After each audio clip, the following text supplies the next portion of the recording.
outreach here at MAP. They'll discuss the idea of home and reflect on its position between memory and culture, while also discussing how it shapes human experiences. Unfortunately, Dr. Kaiwan was not able to join us today due to an emergency. To introduce our director, Mansi Bhatt is a movie-based artist who works within performative photography, blending prosthetic makeup, body extensions, and elaborate sets to create sculptural, cinematic, and surreal installations. Her work explores absurd human observations and tensions between nature, body, and capital through performances and phototableau. Shilpa Vijay Krishnan is the Director of Education and Outreach here at MAP, where she leads the museum's audience development and engagement strategies across formal learning initiatives, public programming, and visitor experience. She has been responsible for spearheading both local and international collaborations to deliver special programs with an emphasis on bridging art and storytelling with other focuses such as technology and inclusion. MAP is grateful to all the donors that support us, and this month we are celebrating our donors HSBC. So we'll have the screening and then we'll have the conversation. Thank you. I think to begin with, thank you very much, Mansi, for being here today and for sharing this very evocative film with all of us here at MAP and our audiences. I thought before we talk a bit more about the film itself, maybe we could start a little bit with the larger project of Pottery House. I know that the film is a bit of a nucleus in a way, but there are other elements as well. There's photographs, there's text, there's more. So if you can tell us a little bit about the larger project and maybe how you kind of came around to it. Thank you. Thank you all of you for coming here, and thank you, MAP.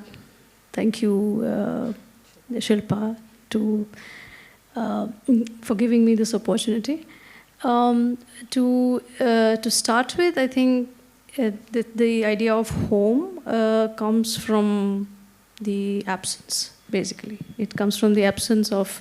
So now, after all this, now I see the film as like a travelogue of an absent home, you know.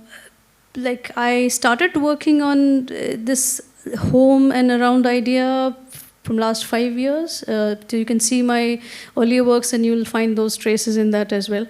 But this particular project, it's like actually started putting things together from 2022.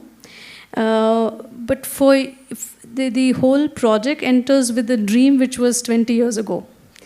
And the dream felt so real that it stayed in the most intense way with me for quite a few days after that. It was that intense, and so that almost becomes like an entering frame to the project. But then I didn't do anything about it. I mean, it was nowhere in my mind to kind of do anything about it. But then this increasing the absence of home and the looking at the city around and my other works as well, then comes COVID. So in that time, I just took out all the big trunks, and we were just, I found out that, not that these photographs I didn't know about, of course I knew them, but there are about 3,000 photos, and I thought of digitizing all of them. This is across 4 generations. So I thought that let me, make digital files of all of this so that they're all scanned and preserved, scanned as objects, not as images. So, and then it's so dominant by this home. The idea that the house is so much there in most photos, in the background or in the way family is having any events or otherwise in normal random images as well. So and I kept wondering that how even in that time camera was not so available all the time.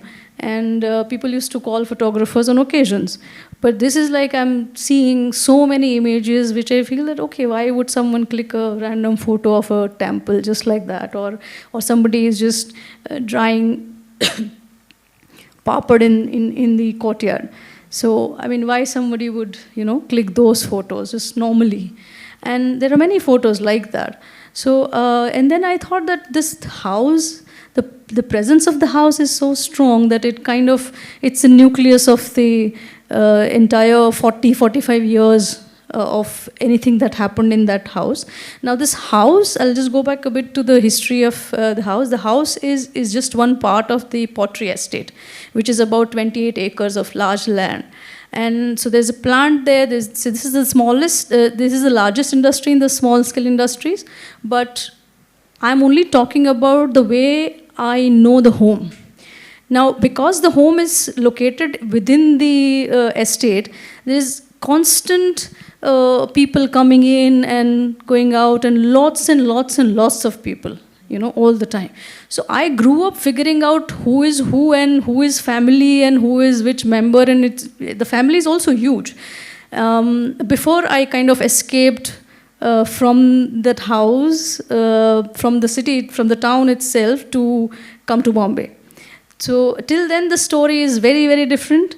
And I only know, I mean, when you talk about this house, then people might think that it's about childhood, it's about those days, or it's the dated thing, but it's actually not. If you see the way the juxtaposes happen, or even the way everything is coming together, is an intentional way of making this collision of what is background, foreground. There's the elements of the home. They're not exactly to replicate anything, but the way they collide with each other in your memory, and the memory also overtakes certain things, because every time you think of the same thing, it's a renewed memory.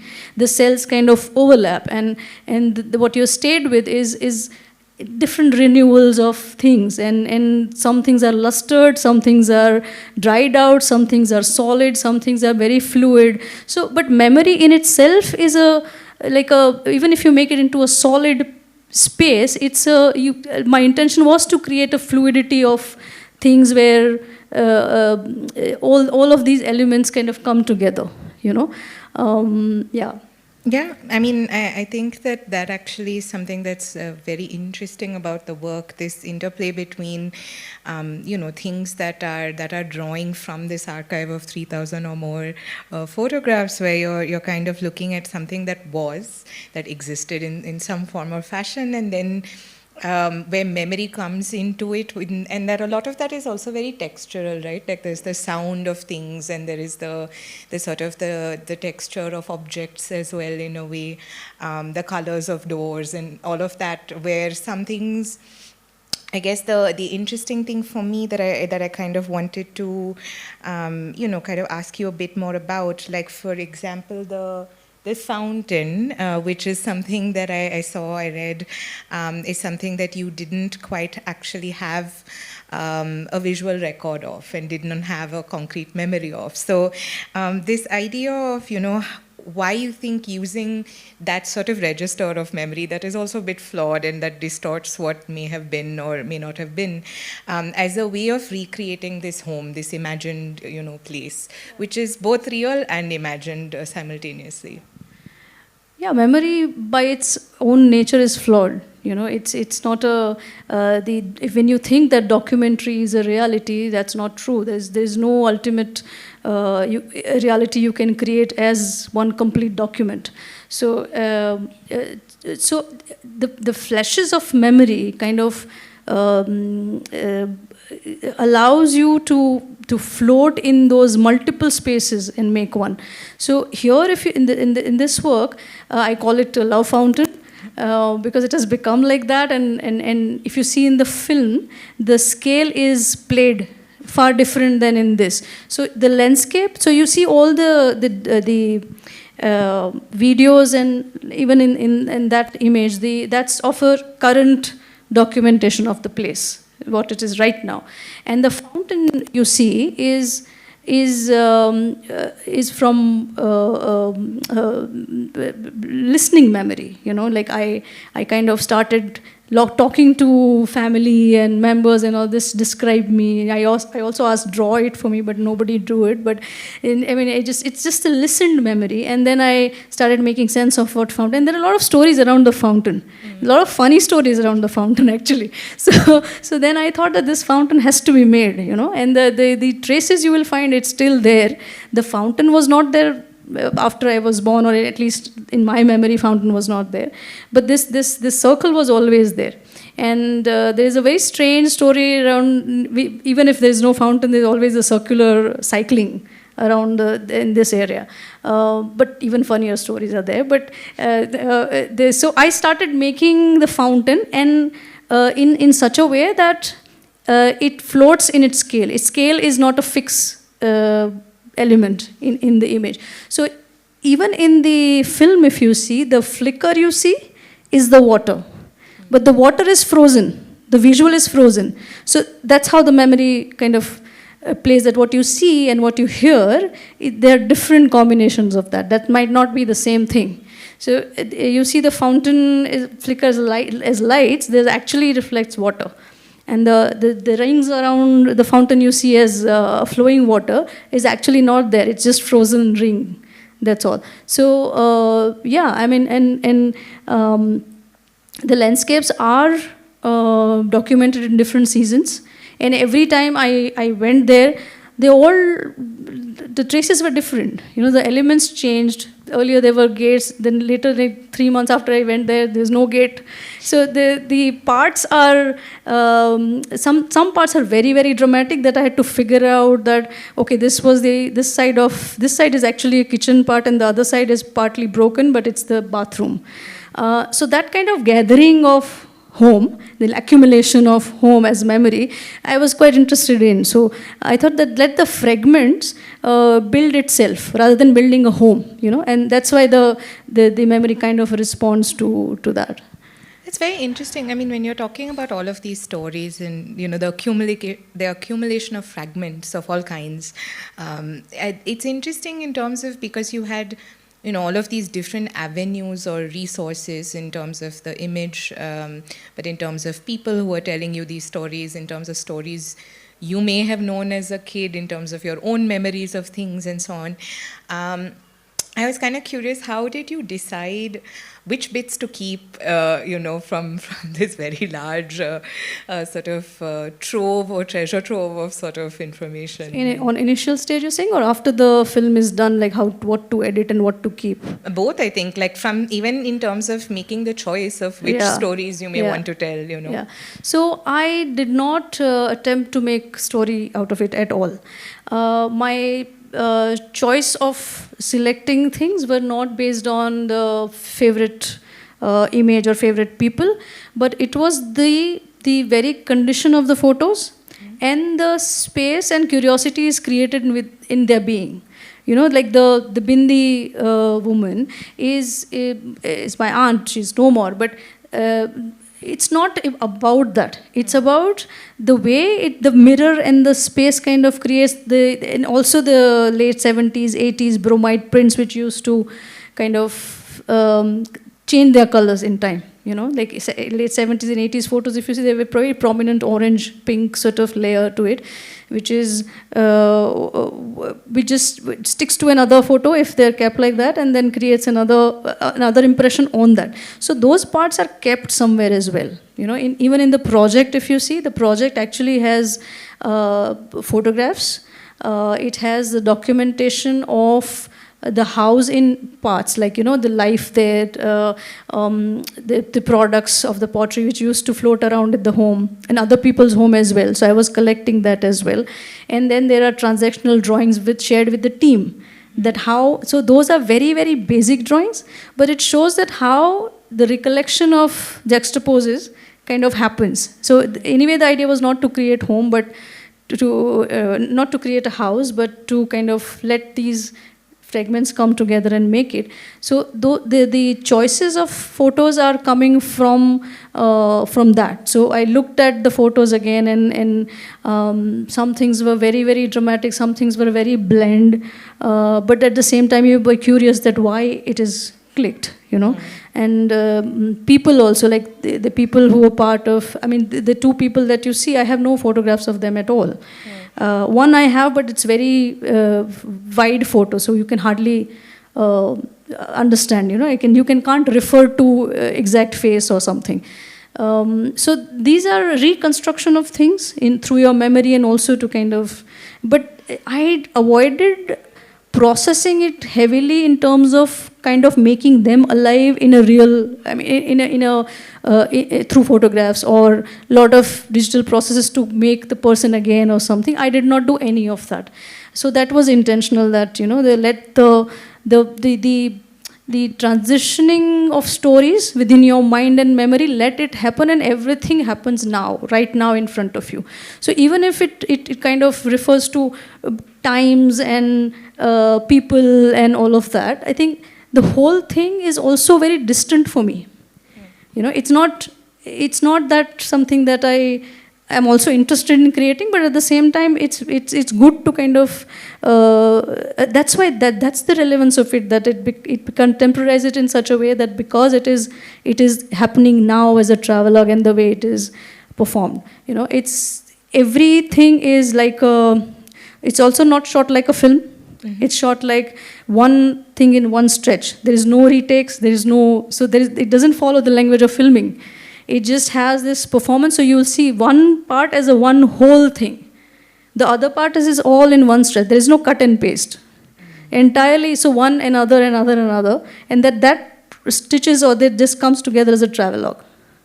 Maybe then taking off from there into a little bit, you know, the production of the film, and thinking about how you are sequencing these narratives, right? I think from maybe two perspectives. One, I was also interested in how sound and light work in the film, like especially in transition moments, right? And there are so many different ways in which you encounter sound in the film, whether they're natural sounds or, you know, there is voice, there's instrument, there is cinematic kind of like sound as well. So just kind of, I think in terms of looking at the production of the film as a larger text, like you said, a bit of a travelogue, you know, did you kind of think of it as something that has a beginning and an end, or is it just a series of encounters, as it were? Yeah, no, there is no beginning or an end. These are like, as I said, fragments, and then stitched fragments together to make some sense of it. And then the entire interest is more on what it can become. You know, what the constant question is that what it can become. So then putting things together, and also it's not following the accuracy of the elements, you know, accuracy as in, yes, as you said, colors and all. I had to, like 3 days we have spent on few colors, sometimes 2 days, 3 days, 4 days, just to get that exact thing, because people are not getting it, and then I had actually mixed the colors and called for another one, and then, so these things happen, you know. I want exact muddy thing, and the people you work with, they think that, no, but this doesn't look nice, this looks like earth. I said, that's what I want. I want this color of soil. So, but it's a constant sort of back and forth with talking with your team, and but when so there is one very interesting part about it's very important also to the project, that it calls the trespassing also. So there are two parts to it. That one is that earlier the idea was to perform it in the actual landscape. Now, till the bulldozer goes and cleans the place, nobody has an idea that there is a lawsuit going on. I mean, I had an idea from distance that, okay, there is some law, some surveillance, but nobody had seen any watchman or anything that, you know, no, not a board or not a notice, nothing there.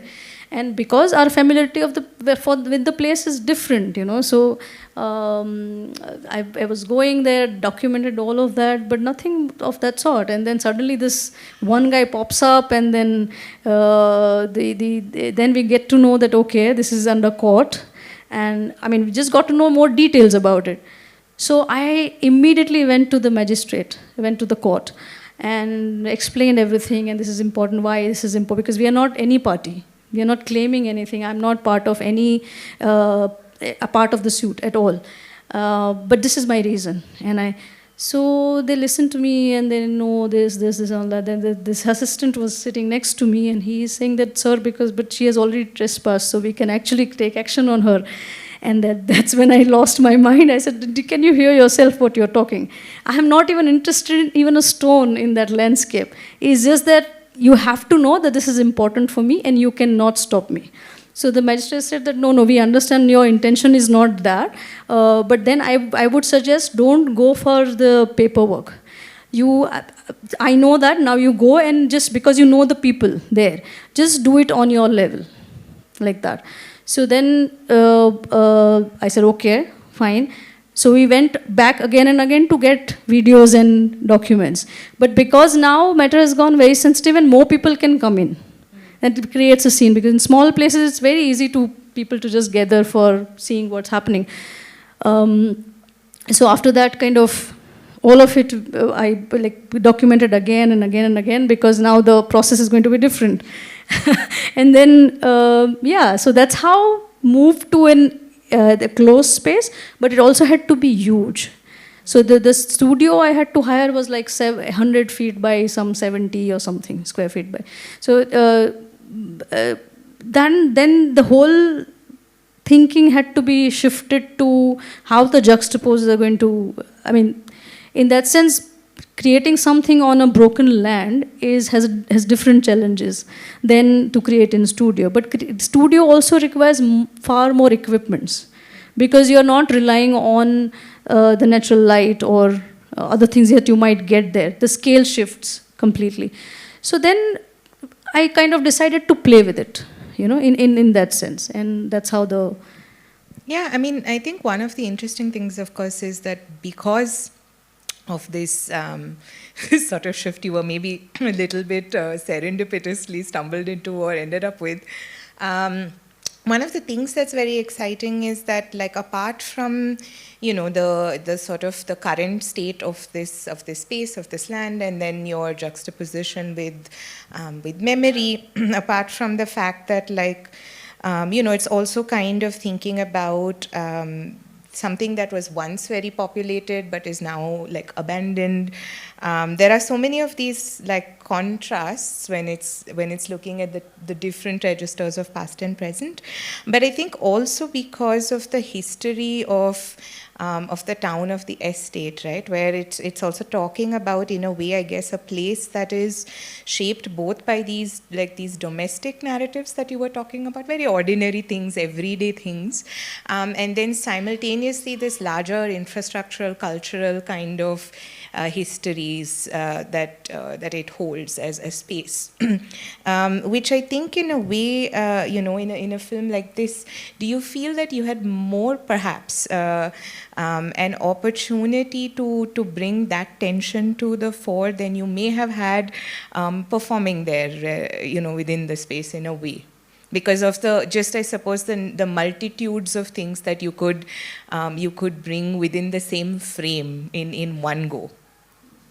So the elements that I wanted to take in, we stayed there to shoot it the way it is. Like, you see the station, you see the as Atul Dodia very rightly pointed out, because he's also from Saurashtra belt, and he said that the landscapes there are in this one, the landscape is so boring in that sense, and which is very true to the. So in that sense, he meant that because the Saurashtra belt, the landscapes are very dry, stagnant, not even sometimes the leaf moving, and everything is slightly occurish everywhere, and very slow, and the way you engage with it is very boring in many ways. You get bored very easily. And somehow I realized that, okay, unknowingly or subconsciously, kind of, it is shot like that. All of them are, hardly it's moving. You will have to take some time to register that this is a video and not a still, So, yeah. So if that would have actually happened in the actual landscape, then I it would have been completely experimental on other level. on another way, because then the unpredictability of people and the shift in people also kind of is unpredictable, because you know the older generation now, the lot of new other migrants have come, or the city is populated with, because pottery was the city's history, the town Shihor is history. 45 years of pottery's history is not detachable from Shihor's history, because it's there. And to do that, also because it brought electricity in some parts, the railway changes also happened because of that. My home telephone number was 1. So there are a lot of things that other families know. Even if you go on older families, you'll find these products of pottery in their houses, and they'll know. But a lot of other people in the town, the new town which is now developed, has no familiarity with me. Like I have no clue about it. I'm out of it for years now. Now, if I want to really create something on that landscape, on that scale, it would require a lot of first manpower, because you can't actually, because it's unpredictable, you can't control anything, you know. And if things go out of hand as in there are a lot of elements you cannot imagine, and then because your team has a lot of equipments with them, you are operating with some high-tech, things and all. Everybody's not ready for that, you know. So it's a different dynamic, yeah. I kind of, would you tell us a little bit about how this process works, where you are working with so many different people, right? In terms of the project, of course, there's, perhaps people that you spoke to about the past and the estate and so on, but also in general your practice has involved working with other people. In this project there's specific, there's the sort of people helping with the film, or the tailors and so on. And tell us a little bit about how that process works. Like, is this sort of collaborative where the dialogue is in any way informing also what is happening or what is being created in some sense? Yeah, for not for everybody, but after a point it has to be collaborative. But collaboration also happens not just because we are working together. Because I have a small team, but the makeup team, the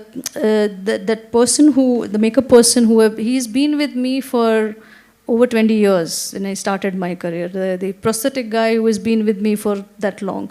And then a few other people. My photographer also. But photographer, it's okay. I keep, depending on what kind of project it is. Or some people are sometimes just come and they're interested into that kind of work. So they leave their, that happened with me a few times, that, like this kind of work we would like to, if whenever you're doing something. So it is related to something which is like a journalist point of view you need, or, so I like to play in that sense. If I'm doing something which is very documentary, sort of like performance in city and all that, and I want it to be seen through camera like a journalist point of view, or somebody who is capturing the event for larger mass, then I like to work with, so I kind of choose that kind of team to then work with. But the makeup people and the sculpture team is the same, and then with this project, the camera person added, because I was working mostly with stills till now, and then because this required a filming of certain ways, so a lot of time I kind of had discussing with people and what kind of thing it is. But this guy who worked with me, we kind of developed that back and forth. He was there with me when we were looking at all even the site space and the studio space and all. So, and after that, we only sat and did editing and all of that digital later part and all of that, we only did it. So it's good to have a small team who understands you, and then if you have fights, you have fights, but then that shows that you have a collaboration. So after a point, yeah, that does happen. So there's this small team I work with, yeah. And the tailors, actually this time tailoring was little difficult, because I was responding to certain photographs also. So if you see Shiva's thing, that entirely is happening in the black and white photo that you see in the first. So that you see the costume is fully black and white. So that had to be crafted that way, it had to be painted that way, and all the other elements you see is also craft around it. So costumes, at this time I had a team of tailors for some parts, and rest of it is there's one tailor who I draw and he cuts and then he stitches. So, and then after that color part and all, I do it myself. So yeah. Yeah, I mean, I think there's a very interesting production aspect, and I just want to maybe ask you to touch upon two things. One is, I think, the materials, you're sort of looking at, it's not all sort of what one might expect. There's the sort of looking at plastics and all of these very different kinds of materials for different kinds of objects. And secondly, the idea of the objects themselves as they appear in the film. Sort of the choice of which objects you have, whether it's the clock or whether it's the little cat sculpture and so on. Sort of just thinking about, because we're going back a little bit to this idea of home or the absent home, and thinking of these objects as repositories of some kind of that narrative. All objects you see here are fake, including costumes, and the prosthetic itself is a plastic. It doesn't fully sit on the skin. If you're wearing it, you will feel even more distant. When you're looking at me, then you feel a complete portrait. But if you're wearing it, then it's a very strange place to be in. It's very awkward. And that awkwardness is, I think, the gaze.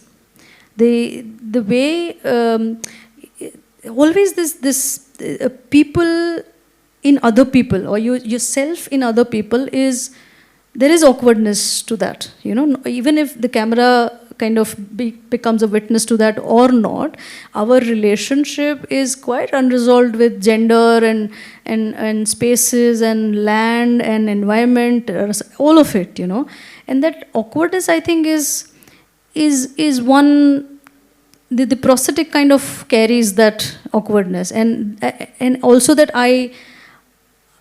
I do not want to see myself as myself, because that is only partly important, and it wants to be more, to become something more or somebody. Then that element, that process actually helps to all of that. So even if I have those objects there, my questions are also about authenticity of things, the way we perceive or also know things, when we actually know or not. So the changing of skins, changing of the weights and the volumes of objects, and kind of making it a little cheated, but because they do it to us, objects do that to us. And then I also don't want to make it like a straight arrow sort of thing, like a charter. So I keep them as it is for camouflaging, so that you don't know they're cheating, but they do, So all this authenticity is a question for me. So how much audacity can take it? So. No, I guess that brings us, of course, to the fact that performance art is very much an integral part of, or has been an integral part of your practice for many years.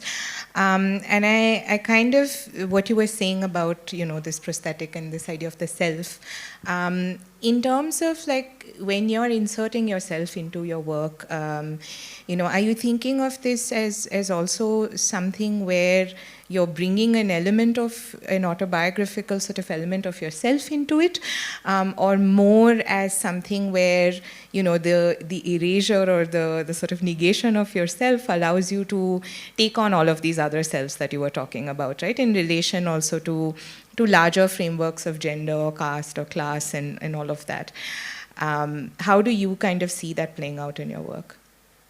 So performance has been an important part of my practice, though I'm interested in the intersections of all these mediums, performance and image, theater and cinematic and all of that. I love the gaps. Would love to work in the gaps, because that's where I find that there's a lot of space to explore. And none of it is actually complete. None of it is actually, in that sense, true, you know. So for me, performance comes from truth, for your own truth, you know. Now, that doesn't mean it has to be autobiographical in literal sense. Of course, you carry some traces of it, because you cannot say that, oh, but that's very personal or I mean, that is personal. There is no, I think that there is no, you cannot make anything political without being personal, you know. So that, but I have to choose whether I want to make it a narrative.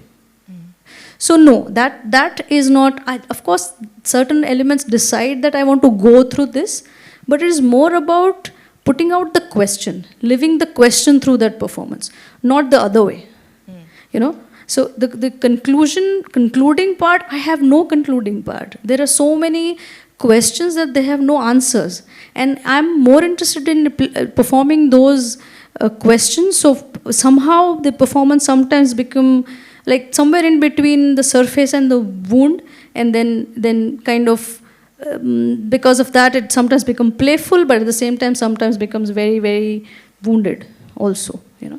And like in a project like this, right, where you know, you're also kind of, when you're bringing yourself and the body into it, there's also a lot of, like, you know, there's gesture, there's ways of how you know, people are being embodied, and like you said, they may not even be real people. They're an amalgamation of memories of people in some sense. How do you think this idea of how the body may remember you know, place or space, that relationship, how do you think that plays out in this sort of project?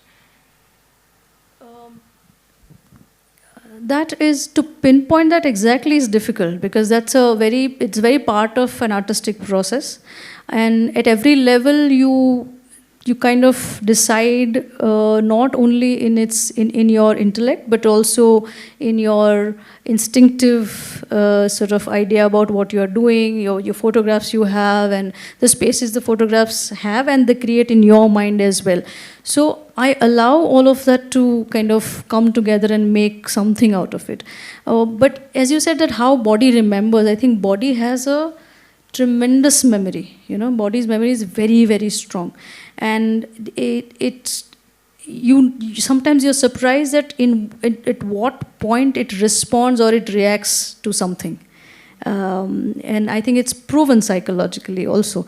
So body is, but I also feel that body is a very fluid thing also. You can make it into whatever you want it to be, if that intention is there, you know. So that's why this prosthetic on the body extensions, and making other things on the body, and negotiating other spaces around. That is the idea. Yeah, the memory is sometimes with for me it's important that it what stays with me, and in what form it stays with me.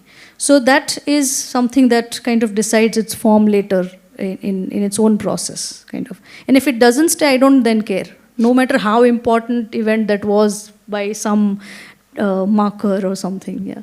No, and I think that all comes back also to how we think of memory, right? Like it's always that thing where you believe that this is a very important moment in your life. You're going to remember this forever. And then after a couple of years, when you look back, the kinds of things you tend to remember may be quite unremarkable in that moment. And some things that you thought were remarkable in the moment, you no longer really remember. But I wanted to come back a little bit to this idea of memory towards, you know, in terms of what you were saying, right? That, you know, what stays with you and what you make of it. In the process of your practice and sort of producing work like this, you're also generating memory in some ways, right? You're creating something else out of what there was, what there is, and what there could be. So what does that sort of like generative effect do in terms of how you now maybe think of this place? How do you now think of home? How do you now go back, in a sense? Has it added something? Does it add something? Does it, you know, make some kind of shift in how you have processed it in the creation of something else? Yeah, now I think we were talking about this before, and I now after doing this project, so earlier I used to see these flashes of some corners and landforms and some parts of the house and some parts which we were not allowed to go explore those areas. Those parts are coming to my visions as flashes of memory, like just flash visions, and parts which I probably did not know. So that is probably built up in my memory with memory of time and space of that time and that place that grew up with me. So it has a layer of another nostalgia also in that sense. So then now after doing all of this, now I feel that it's a very strange place that the idea of belonging itself is a very alien space, so I just recently was writing and I wrote that now I recognize the alienness in the idea of belonging and a collective rescue in history. So it also has an exclusion of a lot of things and a lot of people that we actually think part of community, but it's not. So it kind of gives me now other questions, but I've stopped seeing those visions now. Maybe I'll open it out to the audience if there are any questions before we get back. Or does anybody have any questions?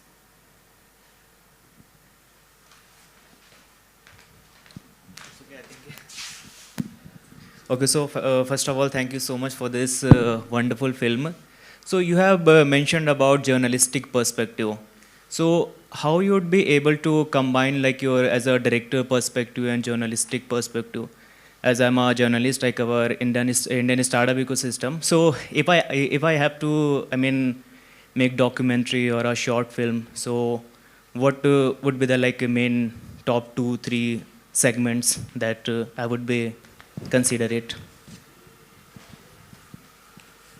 So I was saying in terms of if somebody who is doing photojournalism or interested in documenting from a journalist point of view, I would, if somebody like that who wants to capture the performance that I do in city or something, I am always happy to have them. Now, for your question, my perspective might not be the same as your the way you work. I don't know, but one thing is that even the best documentaries I've seen, good documentary films are very rare. Okay, we just celebrate it because it talks about A, B, or C, and we think that it talks about that, but that doesn't mean anything. Good documentaries establish very good relationship with the subject. That it becomes almost personal, like fiction. The way you relate to what you're documenting or what you want to document, it becomes very, of course it depends on the subject, but you have what relationship you develop with that subject and what is your part as being and what is your camera doing, what camera's role is. I think that pretty much is the good start point, yeah.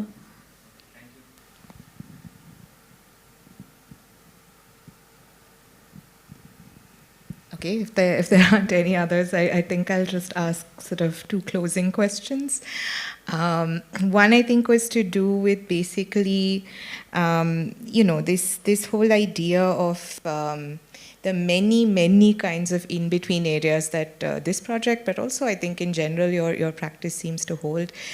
Here, for example, you're looking at the past and the present and all of these different registers of time. You're kind of also looking at these different senses of thinking about something that's tangible and material, but something that's moving and sort of ephemeral, thinking of stillness, you're thinking of ideas of like entry points, ideas of exit points, you're thinking of things that are private, public, domestic. So just kind of, in your own practice, you've talked about how you like audiences to have many different ways of engaging with your work and how that engagement is actually very important to you. So I was wondering if, in terms of this last part, where you see the value in having this uncertainty or this ambiguity, not just for yourself as an artist, but also for audiences and how they can sort of respond to your work.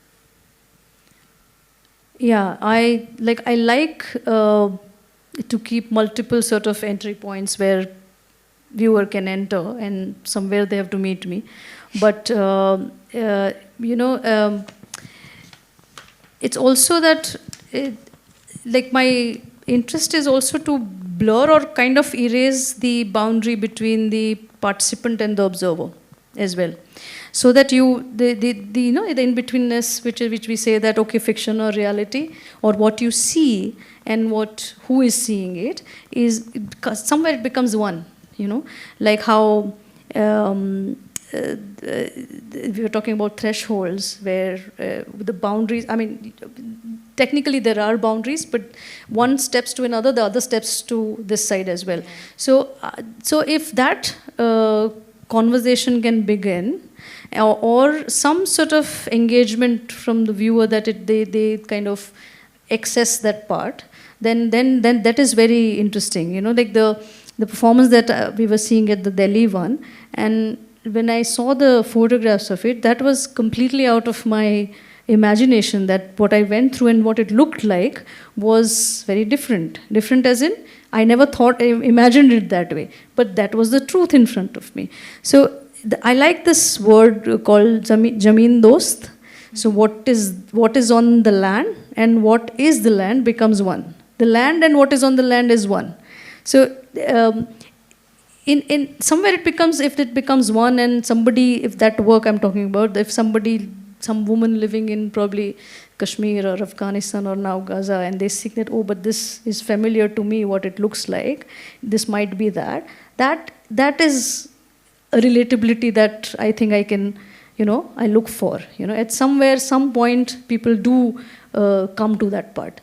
No, that's very interesting, right? To take something that's hyper-local, like a very specific, site-specific thing, and look at how that has sort of more universal relatabilities. So then I guess that's a very good note to kind of end on. The last question I have for you is just a very conventional question on what you're working on next, and sort of what we can look forward to. Currently, I'm focusing on one performance, because as soon as I finished this, I was immediately on that. Now you need to have a performance first, and of course another film is already on paper, but I don't want to make too much on paper. It's just to lose again fragments of things. It's a city film, but and I'm looking for funding for that. But immediately, I think I'm hoping that the performance happens first. Yeah. Great. Thank you so much, Mansi, for coming here today, for sharing a film with us, for this very Thank you. enriching conversation. Thank you all for spending your evening here with us. If you haven't had the chance to see and check out all our exhibitions, the museum will be open for about another hour until 7:30. And we have more things lined up through the week and weekends, so you can keep an eye out on our social media and website to check out what's happening. And we hope we'll see you again at MAP soon. Thank you so much. Thank you for coming.